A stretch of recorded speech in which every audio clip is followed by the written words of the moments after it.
Boa noite. Boa noite a todos.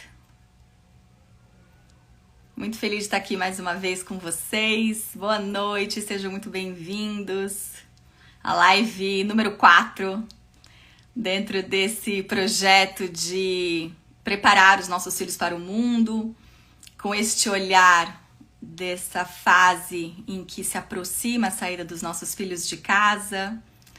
Então, estou muito feliz de estar aqui mais uma vez compartilhando.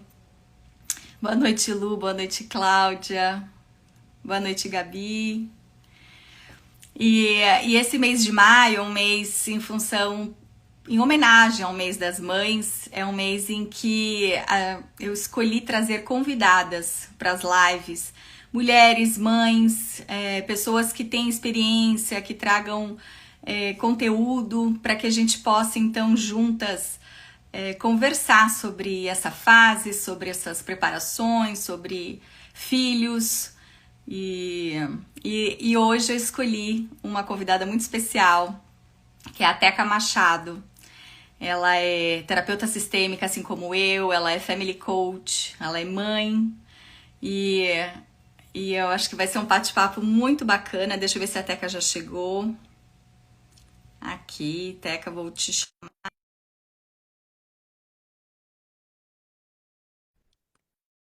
Onde está a Teca? Deixa eu ver aqui. Aê! Olá, querida, tudo bem? E aí, Cris, prazer em estar aqui com vocês hoje. Muito obrigada por esse convite tão legal. Adorei.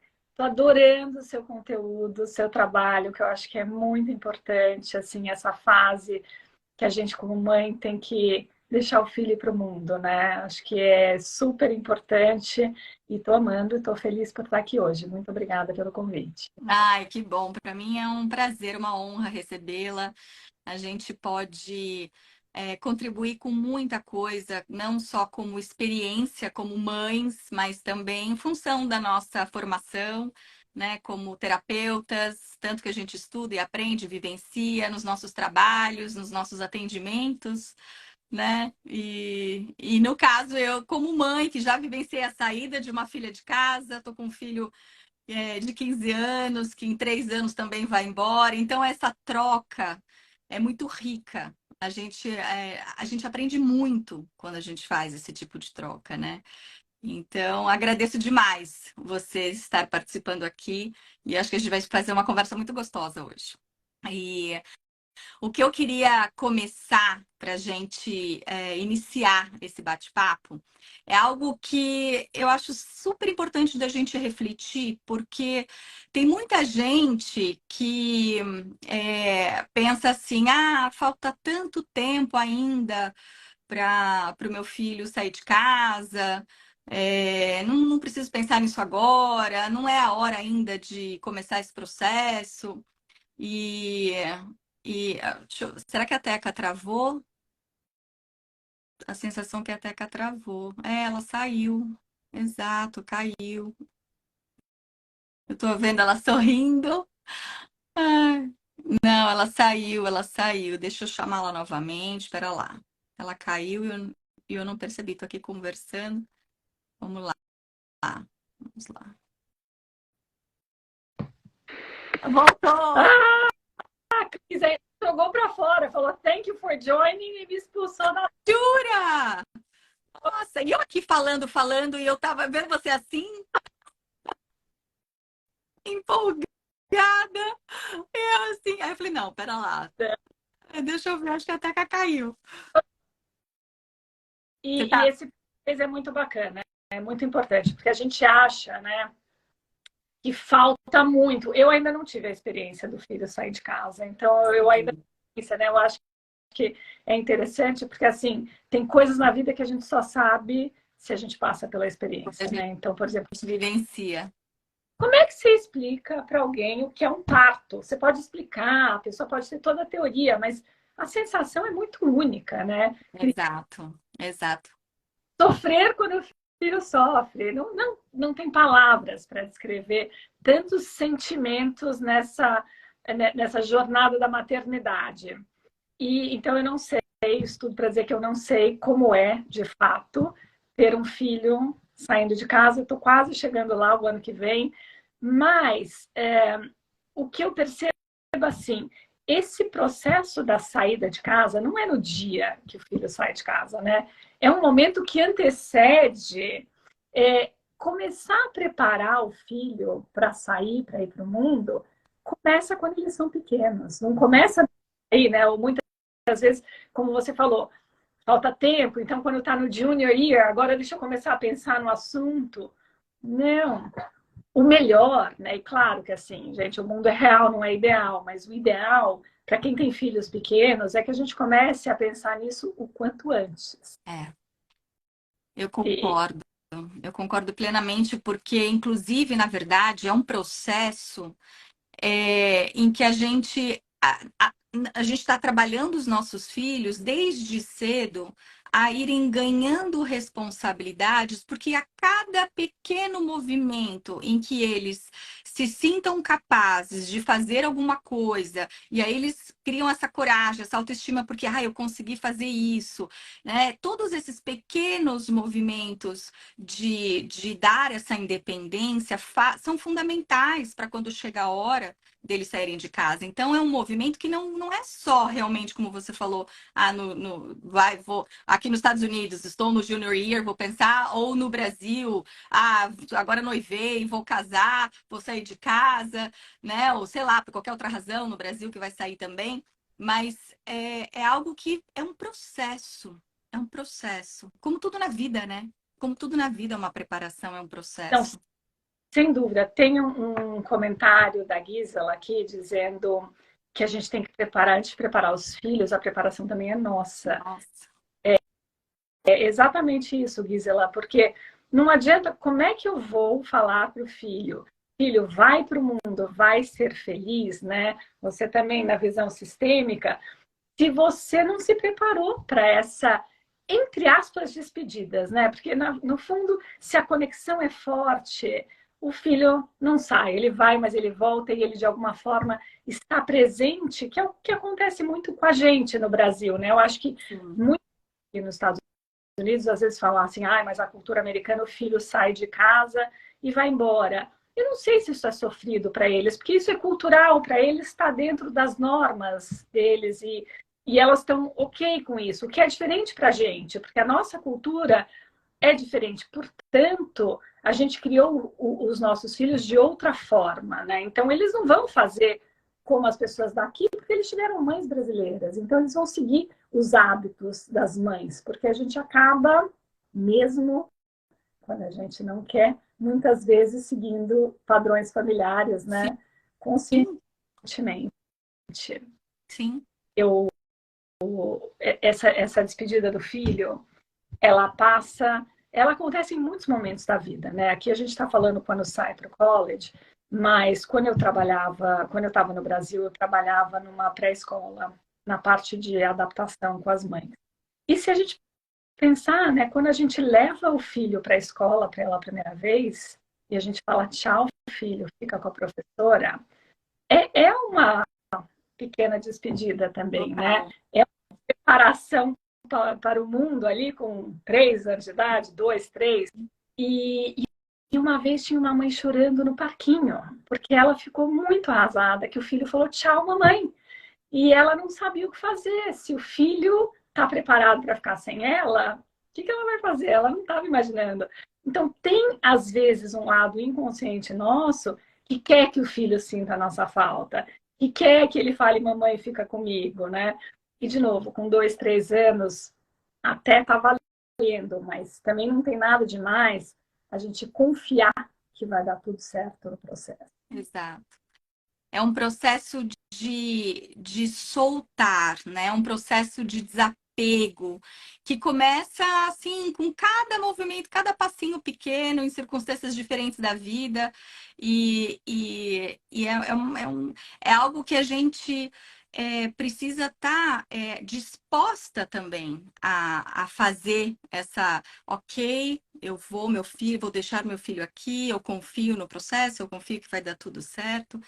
E muitas vezes esse soltar, esse desapego, ele é muito difícil, ele é muito desafiante para aquela mãe, às vezes muito mais do que para o filho, né? Sim, e essa é a questão, porque às vezes a gente fica colocando no filho questões que são nossas. Então é muito legal, assim, para a mãe, né? Se a gente tiver a consciência de, ai, meu filho está sofrendo, eu vou voltar para a pré-escola, porque eu acho que a maioria, né, já passou por essa fase, nem todas passaram pela parte de dar tchau para o college ou deixar ir para a vida adulta.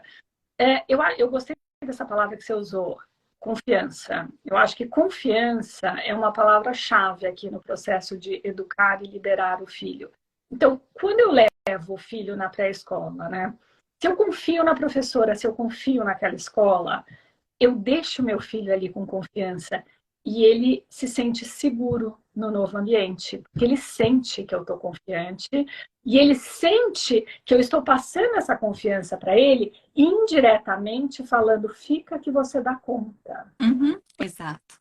Porque senão eu estou dizendo, não, não fica porque você não dá conta, você não dá conta, não dá conta, a escola não dá conta, só eu que dou conta.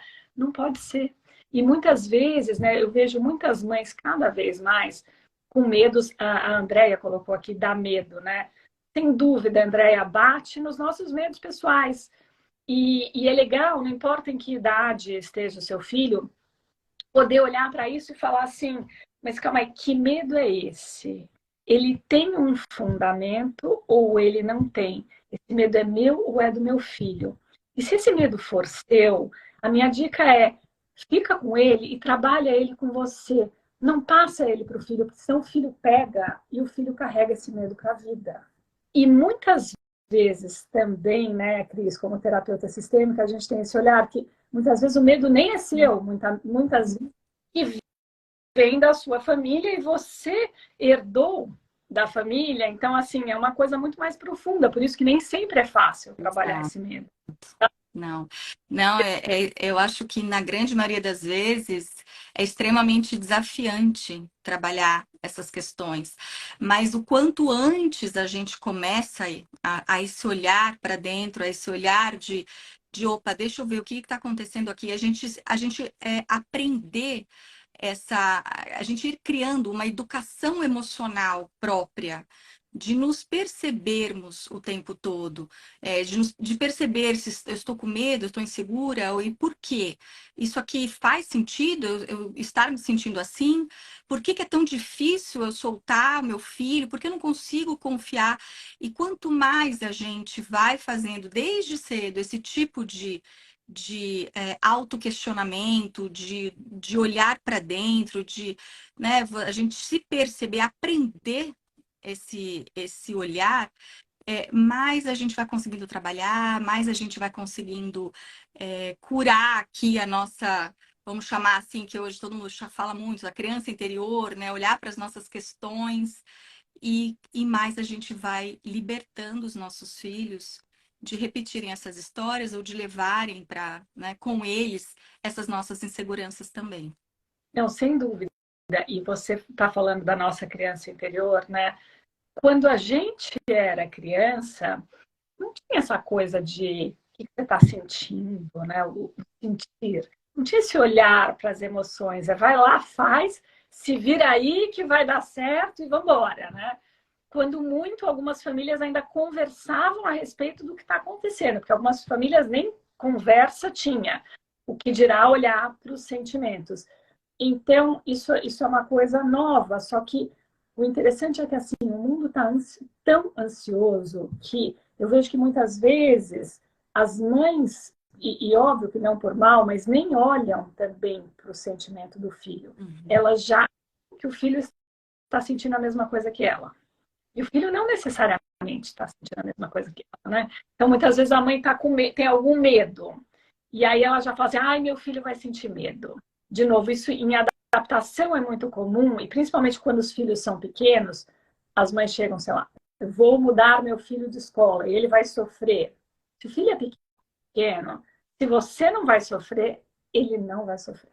Depende de como você conta a história para ele. É que sem que ele passa a história com muita aflição. Aí o filho já fica achando que a mudança vai ser uma coisa temerosa, né? Mudar de casa, mudar de quarto, qualquer mudança na vida, ela pode ser uma grande aventura, né? Porque no fundo ela é. A vida é cheia de mudanças. O que a gente sabe é que a vida vai mudar, que nada é constante, nada é fixo.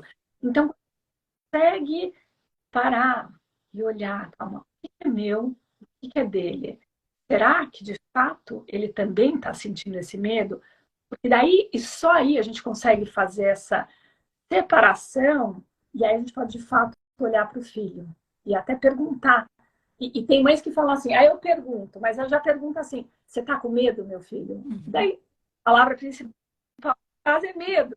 Vai dizer que sim, porque se a minha mãe está com medo, será que eu devo me sentir seguro? Exato, exato. Isso é muito importante. E, assim, independente da idade, eu acho que os próprios adolescentes, a gente não precisa ir tão lá atrás, porque eu vejo como os adolescentes ainda são extremamente influenciados pelo que a gente sente, pelo que a gente passa. E claro, chega uma hora em que, quando eles se tornam adolescentes, o meio começa a fazer, cria, vamos dizer assim, uma importância muito grande na vida deles, né? E aí se torna, então, mais importante ainda a gente ouvir o nosso filho, a gente conversar com ele, a gente questionar, a gente estar presente efetivamente para entender tudo que está acontecendo ali. E essa comunicação, né, da gente estar ouvindo o que ele tem para trazer, nos ajuda a nos posicionarmos melhor dentro desse processo de soltá-los. Porque às vezes o filho quer ter mais liberdade, mas a gente fica tão ali em cima, principalmente mãe brasileira, tão querendo deixar embaixo da asa, que não, né, não consegue libertar. Então, por que não escutar, né? Vamos ouvir mais o que ele tem para trazer, o que ele tem para falar, né? Sim, e acho que o mundo está carente hoje em dia, né, de ouvir, né? A gente tem ouvido muito pouco, e eu estou falando a gente como sociedade, não só em família, mas no mundo. Cada vez o mundo está mais polarizado. As pessoas, né, você vê Instagram, você já começa a receber notícias daquilo que você acredita, então você começa a achar que todo mundo acredita assim, e tem cada vez menos espaço para conversas. E isso em casa também, né? Os pais já chegam achando que a visão deles é a correta e não dão espaço para os filhos trazerem os pensamentos novos para casa. E não necessariamente o pensamento do filho é certo ou errado, né? Nem acredito que exista certo ou errado, mas é um novo olhar. Uhum. O quanto a gente está receptivo para ouvir, que nem você falou, o que o outro traz. E Cris, eu atendo muitos adolescentes e jovens que acabaram de sair do college. E o que está acontecendo, né? A palavra medo, ela permeia a nossa sociedade. São tantos medos, porque acontece uma tragédia, já é postado na hora, a gente já sabe o que aconteceu. Então, parece que o mundo virou um lugar super perigoso, porque constantemente tem histórias trágicas acontecendo, que são compartilhadas em segundos. E a gente passa esse medo e a gente tenta resolver as situações para eles, evitando que eles passem por frustrações. Mas se eles não se frustrarem, se eles não passarem por situações desagradáveis dentro do limite, óbvio, não estou falando para o filho, mas eu gosto muito de esporte, por exemplo, né? Porque quem faz esporte já está naturalmente exposto a frustrações. Vai ganhar, vai perder, vai ser convidado a sair do time, às vezes não vai conseguir passar de categoria. Então, assim, isso ensina a gente a lidar com as emoções. Porque se o pai está sempre me poupando para que eu. Né, mãe adora fazer isso, eu também sou mãe, eu entendo, porque às vezes a gente tem que se segurar, né? Para tipo, ai, gente, eu resolveria isso aqui com uma ligação, 2 palitos. Mas se eu resolver, eu não estou dando oportunidade para o meu filho aprender a resolver sozinho. Exatamente. E isso, Cris, tem acontecido cada vez mais do filho chegar no college, né? As pessoas que trabalham em colleges, elas têm percebido que os adolescentes estão cada vez menos preparados. Eles estão cada vez mais precisando de ajuda, porque eles não têm essas ferramentas internas para lidar com problemas novos. Então, o que fazer com isso, né? E aí a gente volta ao que a gente falou no início da conversa. O segredo é começar cedo. Para quem tem, vai dando pequenas tarefas para fazer. Se a criança tá com, né, brigou com um amigo, puxa, filho, e aí, né? Claro que não a criança de 3 anos, mas você pode ir age appropriate, como dizem aqui nos Estados Unidos, e fazendo perguntas para o seu filho. E muitas vezes não solucionar por ele, mas começar solucionando junto, depois deixar sozinho. E ele vai ganhando uma confiança para poder fazer isso sozinho. Tem muitos jovens que eu atendo que eles até têm as ferramentas internas para se resolverem sozinhos, mas eles acreditam que eles não conseguem, porque contaram tanto para eles. Se precisar, liga para a mamãe. Se precisar, eu estou aqui. Se precisar, sem dúvida é legal saber que a gente pode contar com alguém. Mas também, assim, tipo, tenta solucionar.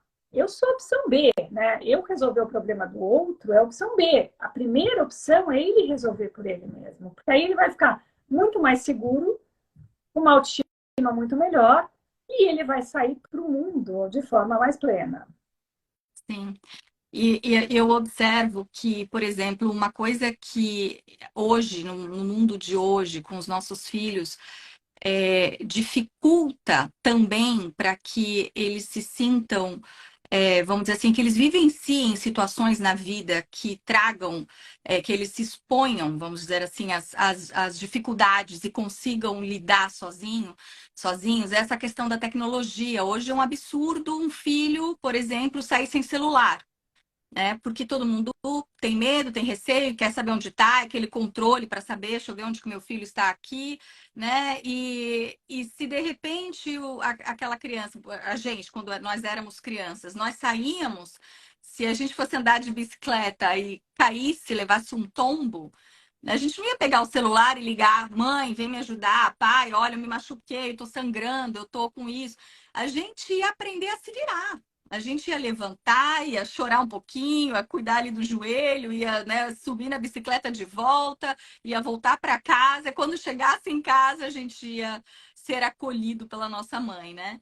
E hoje em dia, a tecnologia, por um lado, ela é maravilhosa, mas por outro lado, criou-se uma necessidade da mãe estar ali ou do pai estar ali para saber o que está acontecendo com o meu filho, e isso faz com que este filho não se sinta capaz, né? Diminua a sua, vamos dizer, a sua segurança para resolver suas próprias questões sozinho, né? De certa forma, né, quando a gente resolve pelo filho aquilo que ele já pode resolver sozinho, a gente está alijando o filho, né? Porque a gente não tem oportunidade de crescer nessa área. E, de novo, muitas vezes a gente faz isso porque bate na nossa ansiedade. A gente quer tão a questão que a gente não dá espaço. E o que é bonito é que, às vezes, quando a gente dá espaço para os filhos, eles vêm com uma solução melhor que a nossa. Claro que às vezes ele vem com umas horrorosas que você fala, meu Deus do céu, da onde você tirou isso? E também faz parte da adolescência, né? Porque a adolescência tem suas incoerências, né? Porque cada marmanjo, né? Menina com corpo feito, já mulherão, mas o cérebro ainda não está totalmente desenvolvido. Sim, sem dúvida.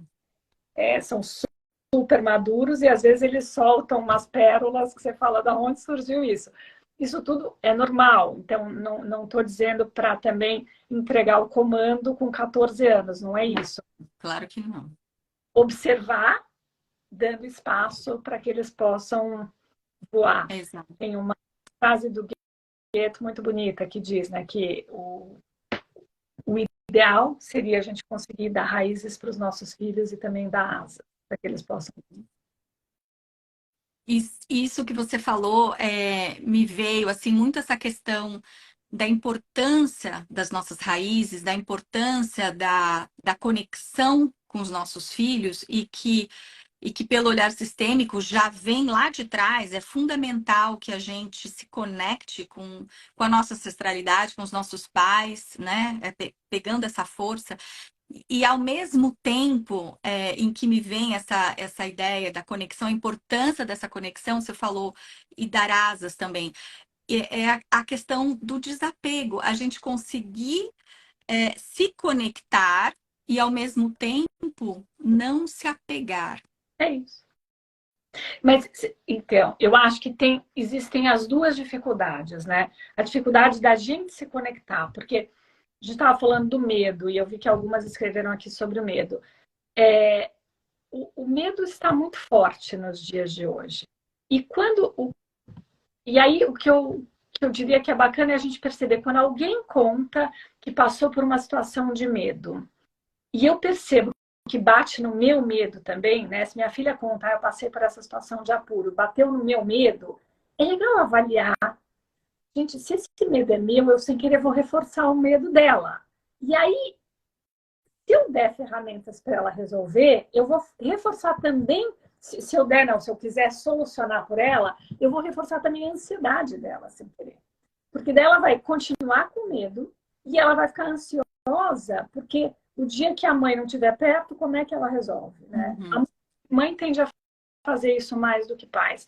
Então, é legal a gente observar também o quanto a gente alimenta os medos das crianças.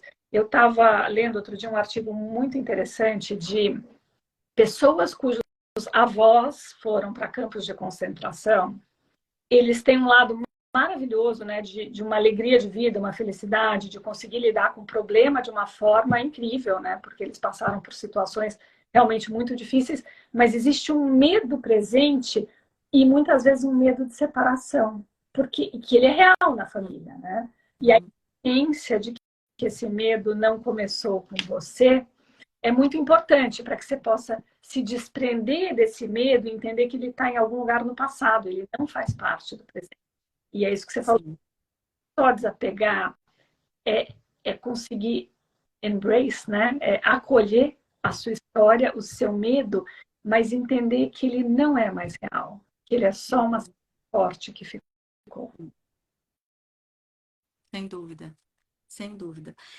E a gente pensando em nós, né? Agora falando um pouquinho sobre mães, sobre como a gente olhar para isso, né? Que é também um processo de desapego, mas também é um processo, eu vejo muito como um processo, quando a gente pensa em filhos saindo de casa, de renovação, da gente voltar a olhar para nós como mulheres, claro, sempre seremos mães, mas a gente se reinventar, né? Eu vi aqui estou vendo aqui um comentário da Patrícia, extremamente pertinente, em que ela fala, acho que precisamos ter projetos novos também e focar em outras coisas. E isso é fundamental. Isso é uma das coisas que eu mais falo quando a gente vivencia essa saída de um filho de casa. A gente precisa usar aquela nossa energia que a gente usava como mãe para aquele filho que foi embora e levar essa energia para alguma coisa que nos faça bem, que a gente ame. E aí entra esse momento da gente se perceber, se reinventar. Quem sou eu hoje, depois de tantos anos como mãe, tudo que eu vivi, quem é essa nova Cris, quem é essa nova Teca, né? Quem é essa nova mulher mais madura? E o que eu gosto hoje? E a gente focar em algo que nos dê esse prazer, essa alegria, né? Não, sem dúvida. E isso bate também na questão, né? Quando começar com esses novos projetos? E eu também diria desde sempre. Por quê? Quando a gente vira mãe, por um tempo é uma simbiose, né? A gente tem que amamentar, a gente está ali por conta do filho, tempo integral nos primeiros anos. Mas depois de uma certa idade, teoricamente até os 7 anos, o filho precisa desse acolhimento, né, do ninho, né, da mãe ali protegendo, né? Que a mensagem que a gente quer passar é que o mundo é seguro. Essa deveria ser a mensagem do ninho.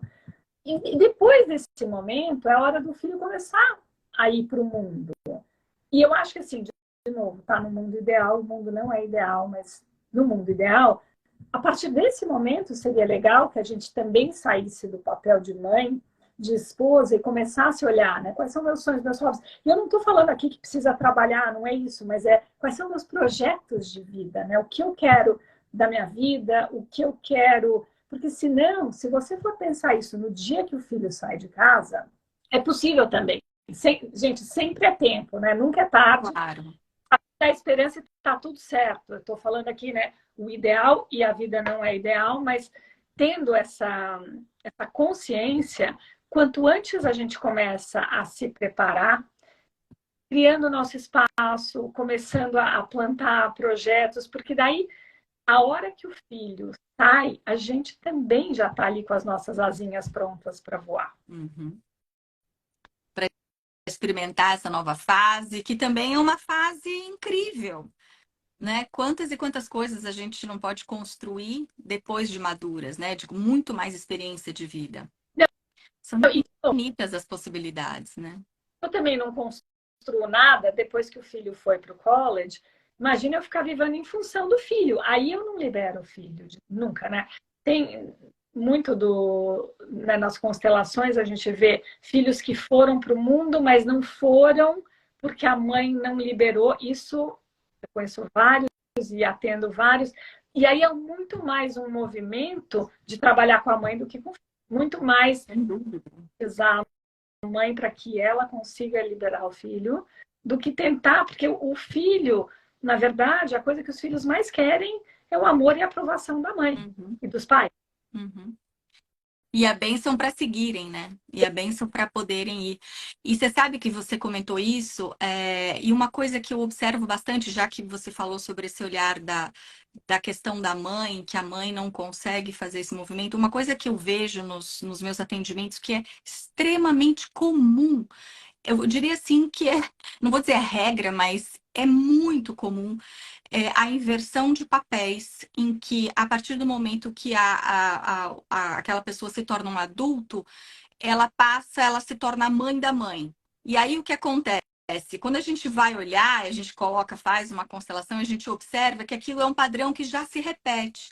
Então, quando a gente tem um filho e o nosso papel já é invertido em relação ao nosso olhar, nós somos mãe da nossa mãe, vamos dizer assim, a tendência é que aquele filho não consiga ir, não consiga ir embora efetivamente, porque ele se sente responsável em também ser mãe ou pai de sua mãe, né? Porque a coisa está fora de ordem. Então, é muito interessante porque isso enfraquece. Estarmos em nossas posições fora do nosso lugar dentro do sistema enfraquece e a gente enfraquece muito os nossos filhos. Quando a gente não faz essa, vamos dizer assim, a gente não tem esse olhar. E é algo sutil, por isso que é algo que a gente tem que ter essa percepção, esse autoconhecimento, a gente, né, trabalhar, se observar, refletir, ver, às vezes fazer uma constelação, ou às vezes, né, olhar quais são os padrões da minha família que se repetem, para a gente aos pouquinhos aprendendo a ir soltando, né? A ir trabalhando essas questões. Não, com certeza. A Ingrid colocou aqui uma palavra que eu gosto muito, né? Das mães serem o porto seguro, né? Eu acho essa palavra muito bonita, porque é isso, eu sou um porto seguro, estou aqui, você pode. Aqui o porto, você pode voltar a hora que quiser. E, de novo, né? Entregando cada vez mais o bastão para ele, isso que você falou da hierarquia é tão interessante porque muitas pessoas nem percebem que está invertido. Não percebe. A consciência não percebe, porque é o que você falou, se repete, é tão natural. Ah, mas minha avó era assim também, minha bisavó era assim. Então, o que, que eu faço? Tem pessoas que não casam, né? Porque ficam cuidando da mãe. Não dá conta de para a vida. Agora, em que momento eu estarei pronta para soltar meu filho de verdade? Sabe que quando eu casei, a minha sogra ela já faleceu, mas ela já era mais velha. E uma vez meu marido recebeu uma proposta para mudar de emprego E ele foi conversar com ela por gentileza. Tipo, sabe, minha mãe já tá velhinha, vou conversar com ela. A gente já tinha conversado. E ele falou, mãe, olha que legal receber essa proposta, o que você acha?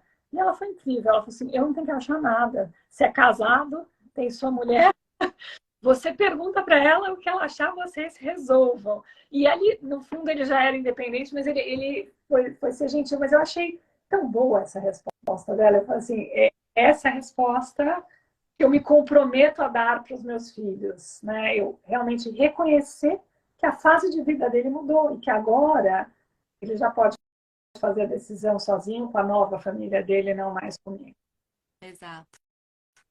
E que eu acho que entra aí essa questão de, mais uma vez, é claro que ele fez como uma gentileza de conversar com a mãe, mas eu acho que sempre existe lá no fundinho de todos nós uma certa necessidade, mesmo que muito, é, da aprovação dos nossos pais, né? Isso é algo muito intrínseco, é inerente. Então essa resposta dela foi sensacional, porque deu aquela ufa, ai, que bom, é isso mesmo que eu queria ouvir, né?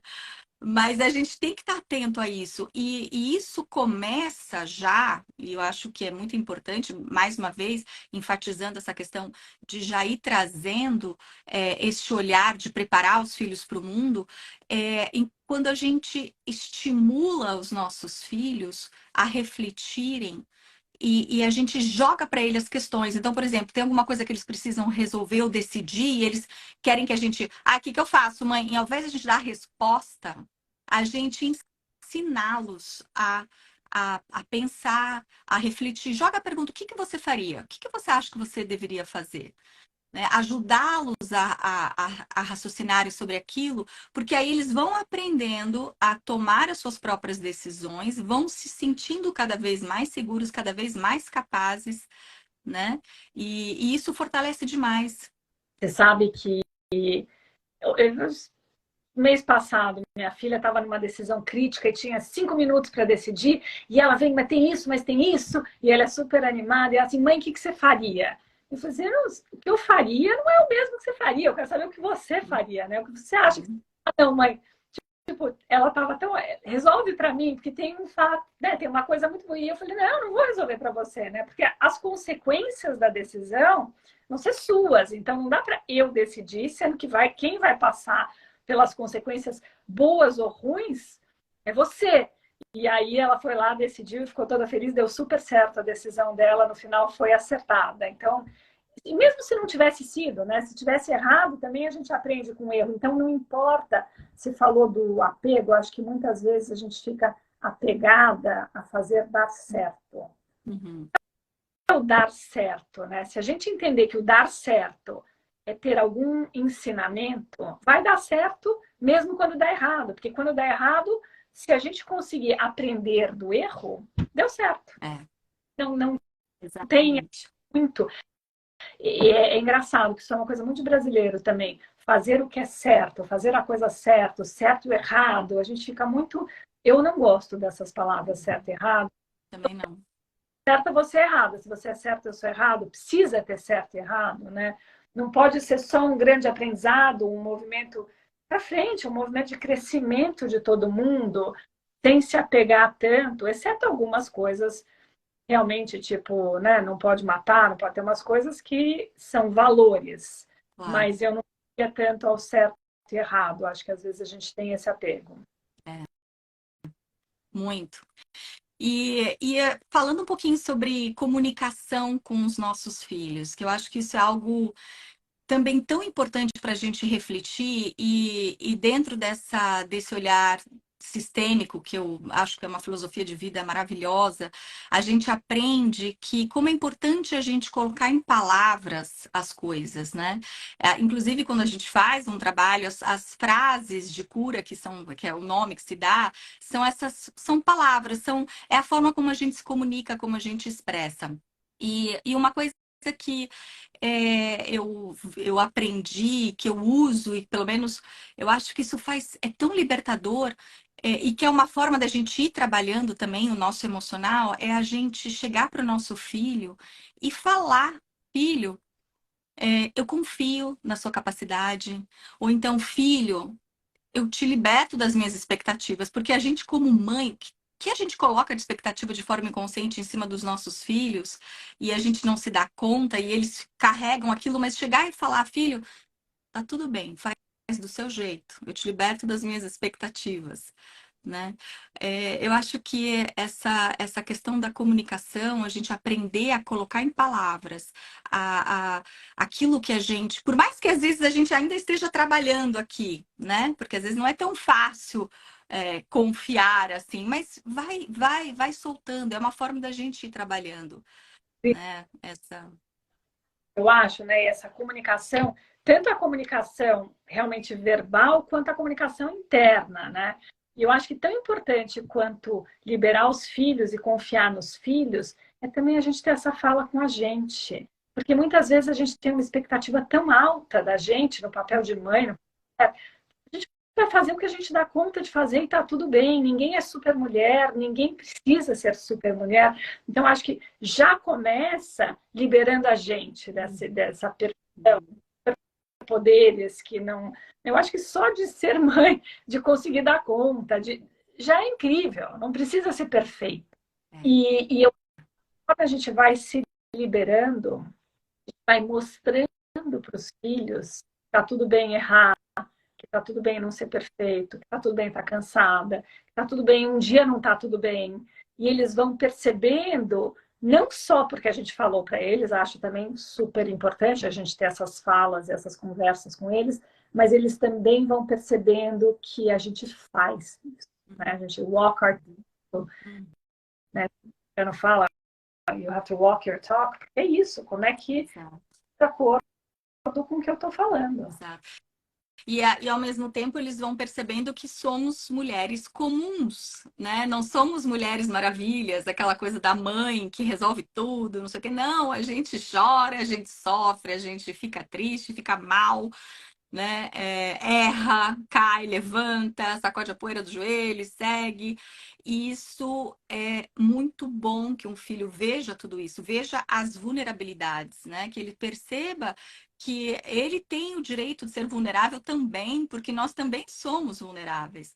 Então, a gente acolher isso, a gente falar, e ok, não tô bem, a gente não tem que estar, exatamente como você falou, eu não tem que ser a mãe perfeita, eu tenho que tirar essas expectativas de cima de mim também, porque isso é importante para ser um exemplo para o nosso filho que tá tudo certo e nem sempre a gente tá bem, né? Alguém colocou aqui, eu não consegui ver o nome da pessoa, que confiar é a palavra. Eu gosto muito, se tivesse que escolher uma palavra, eu escolheria confiar também, porque eu acho que é confiar na gente, confiar na vida, confiar que se Deus deu esse filho para você cuidar é porque você dá conta, é confiar no filho, né?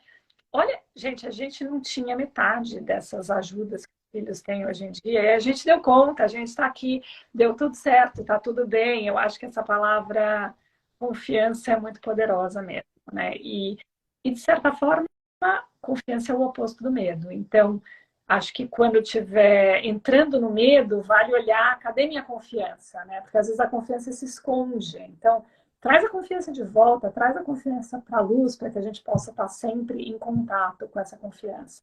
O Cris, você falou esse negócio de ter um fundinho de sempre querer agradar a mãe, né?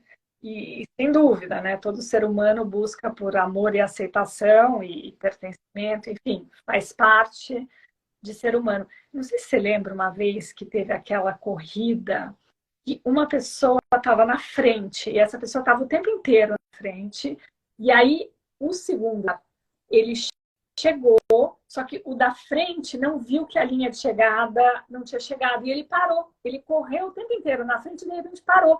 E o que estava vindo em segundo lugar podia passar na frente dele e ganhar a corrida, mas ele não. Ele empurrou o cara para o cara chegar em primeiro e ele em segundo. E aí falaram assim, mas você poderia ter ganho a corrida. E ele respondeu muito naturalmente: o que minha mãe pensaria de mim? Vem automaticamente, que foi o que você falou, né? O que minha mãe pensaria de mim? Que tipo de pessoa eu seria? Então, em algum lugar a gente tem isso na consciência, né? Tem muito forte. E por isso que a gente, como mãe, tem um papel tão importante na vida dos nossos filhos, né? Aí a gente volta lá para o início da nossa conversa, o quão é fundamental a gente ir soltando, né, aos poucos. O preparar um filho para o mundo, vamos dizer assim, se alguém perguntasse o que é preparar um filho para o mundo, como eu preparo um filho para o mundo, eu diria que é ir soltando aos poucos, a cada momento, a cada fase de desenvolvimento da vida daquele filho, a gente aprender a soltá-lo, a deixá-lo andar com as próprias pernas, a deixá-lo fracassar de vez em quando, cair, se levantar sozinho. A gente está ali, do lado. Se precisar de ajuda, claro, eu estou aqui. Mas sabe, esse movimento do soltar e dar independência para eles descobrirem que eles são capazes, para eles se sentirem seguros, é isso que é a gente ir preparando filhos para o mundo, né? Na minha concepção.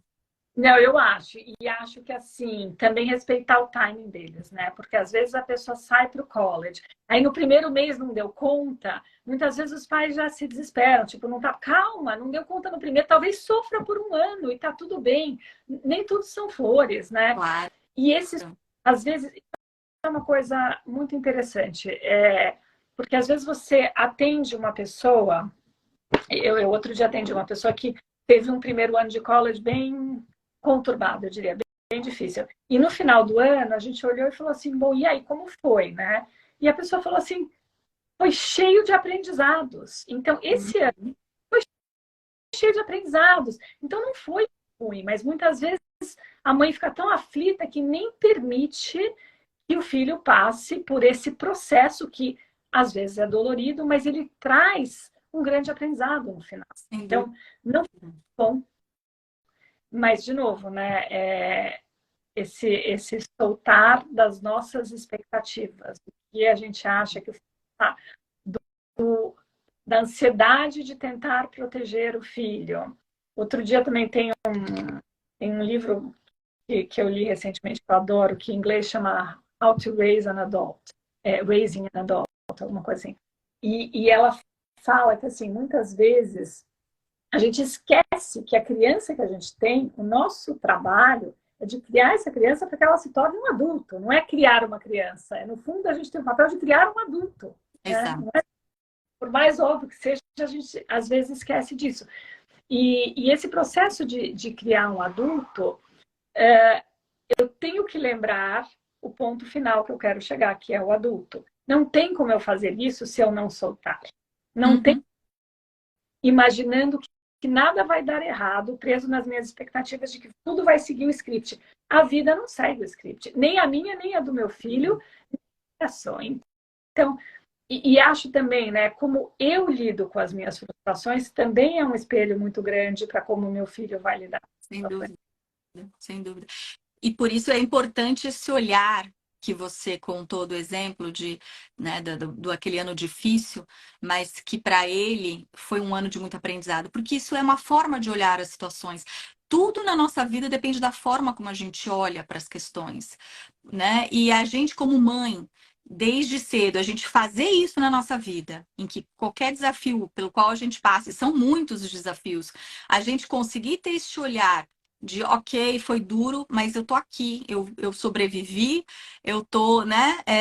Foi um aprendizado, hoje eu consigo olhar para aquilo e vejo como eu cresci com isso, e a gente vai ensinando isso, eles vão tendo isso como exemplo, e quando eles vão viver as suas próprias dificuldades, porque com certeza vão passar por muitas, porque a vida é assim, é um grande desafio, sempre, né? São muitas vitórias também, mas muitas dificuldades, eles vão ter esse exemplo de, puxa, pera lá, é a história do copo meio cheio, meio vazio, né?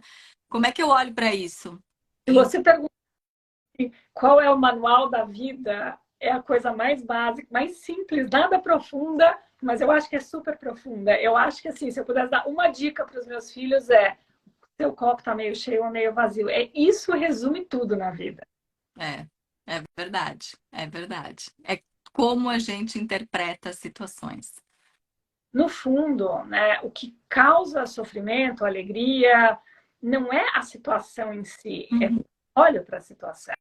Então, até a morte, a gente fala assim, só não tem solução para a morte. Mas o que é a morte? Para a gente é uma coisa tristíssima que acabou em alguns lugares no mundo oriental, é o final de um ciclo, é o fechamento. Festas, cerimônias, né, bonitas para honrar a vida daquela pessoa, para fechar o ciclo com alegria, porque a pessoa... Outro dia eu vi um post de uma amiga minha que a avó fechou o ciclo de 100 anos e morreu. Eu achei... Olha, Eu não dá, né, não dá nem para dizer que coisa triste, que coisa feliz que a pessoa sim, fechou sim. Que e coisa morreu. linda. Coisa linda. Então, assim, até a morte pode ser linda, dependendo de como você olha para ela. Então, eu acho que tudo depende de como eu interpreto a situação. E, de novo, né, se a gente está num lugar de sofrimento e passando o sofrimento por causa do filho ou passando um sofrimento para ele, é voltar a essa questão. Mas qual é mesmo o sofrimento? O sofrimento é porque aconteceu isso ou porque eu estou interpretando, através do copo meio vazio, esse acontecimento? É. E a gente, o que a gente interpreta é o que a gente vai vivenciar, vai se tornar a nossa realidade, né? Então, é muito importante a gente ter esse olhar de aprendizado, né? De um olhar positivo, e faz toda a diferença. Com certeza. De novo, né, esse momento que o filho vai para o mundo, no final, é um momento de grande alegria, mas a gente tem esse, como você falou a palavra, né, apego, essa coisa tipo, agora meu filho nunca mais vai estar comigo em casa no dia a dia. Não, não sei se é nunca mais, mas ele vai estar fazendo tantas outras coisas legais, por que não apreciar esse momento?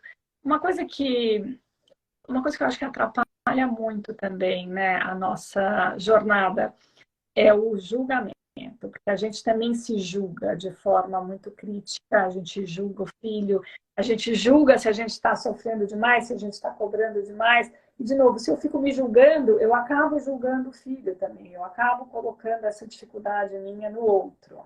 É. Você sabe, eu já vi muitas vezes mães chorarem no casamento dos filhos, não de emoção, mas de tristeza, porque o filho estava indo embora de casa. Quando minha mãe morreu, uma amiga minha me escreveu assim: não consigo falar agora. Minha filha vai casar, eu não paro de chorar. E foi tão engraçado, porque eu entendi ela, tá? Eu não fiquei brava com ela. Eu falei, gente, ela deve estar muito mal, porque minha mãe acabou de morrer, ela estava escrevendo isso. E depois, tipo, alguns meses depois, ela se deu conta, e ela me ligou, ela falou, nossa, eu estava muito conturbada, porque imagina, sua mãe morrendo, não caiu nem a ficha. Ela falou, eu não consegui nem ouvir o que estava acontecendo com você, porque eu estava muito mal com esse momento de separação. Então, eu estou contando isso porque eu acho assim, se você está muito mal e muito mexida, é legal reavaliar, né? Que interpretação eu estou dando para esse fato? Por que, que esse fato, por que, que a interpretação do fato está me fazendo sofrer tanto? Exato, exatamente. E aí volta para aquele início, né? Que esse processo é um processo que pode começar lá atrás, né? A partir do momento que a gente se torna mãe, bem dizer, né? A É partir isso. do momento que começa a maternidade, que a gente se torna mãe, né? E a gente tem que saber, como você falou, estamos educando um adulto para alguém, um ser que se tornará um adulto. Então, vamos lá nessa jornada maravilhosa de maternidade, de apegos e desapegos, né? E até que um momento chegue a hora em que eles vão seguir seus caminhos, assim como nós fizemos, né? Seguimos os nossos. E às vezes a gente se pergunta, né, com qual idade? Tem um acampamento que chama CISV, que é Children International Summer Village. Tem no mundo inteiro, tem no Brasil também, que é um acampamento que crianças do mundo inteiro vão com 11 anos, passam um mês fora de casa, sem celular, sem comunicação com os pais. E esse acampamento ele foi criado pós Segunda Guerra Mundial. É super bacana a proposta deles. A gente está com pouco tempo, mas só porque uma psicóloga ela tentou ver como é que a gente diminui guerras no mundo. E ela pensou, bom, se as crianças se conhecerem desde cedo, elas vão entender que o outro também é um humano que nem ela, também gosta de brincar, tem as mesmas aflições, os mesmos medos, as mesmas alegrias. E ela montou esse projeto desse acampamento para que as crianças ficassem com 11 anos, tá? tem todo um estudo por trás que a criança com 11 anos dá conta de ficar um mês longe da mãe. Enfim, eu fiz esse acampamento quando eu tinha 11 anos, fui para a Noruega. Quando meu filho estava com 9, eu olhava e falava assim, gente, meus pais eram muito modernos. Eu não sei se eu dou conta de mandar meu filho com 11 anos para um acampamento. Acabei mandando, foi incrível, foi maravilhoso. Mas quando eu chamava amigos para irem, muitas mães falavam, eu não consigo ficar um mês sem falar com meu filho. Então, de novo, né? É um excelente momento com 11 anos, isso estudo, né? Tem muitos estudos comprovando. Não precisa mandar por um mês, mas pode mandar para um acampamento, para casa de um amigo por 2 dias, pode mandar para um lugar sem celular, pode começar esse processo de desapego, como você disse. Né? É um momento para começar a separação. Exatamente. Sempre, né? Cada momento de desenvolvimento, cada fase é uma oportunidade para a gente trabalhar esse desapego, né? Isso, sem dúvida. Ai, querida, foi muito gostoso conversar com você. Muito obrigada. Obrigada, pessoal que ficou aqui, que participou. Obrigada pelos comentários, pela participação de todos. E foi muito, muito legal. Adorei a nossa conversa, uma conversa alegre, leve, de mães, né? Bom demais. Povo, parabéns pelo seu conteúdo, tá muito bacana, tá muito importante esse tema. A gente acha que a gente está preparado, mas no fundo chega a hora, bate nos nossos medos, nas nossas ansiedades. É sempre legal poder olhar para isso. Exato. A gente começar desde cedo a olhar para isso. Obrigada pelo convite. Obrigada. Um beijo grande. Quarta-feira tem mais. Beijo. Beijo. Beijo a todos. Tchau, tchau.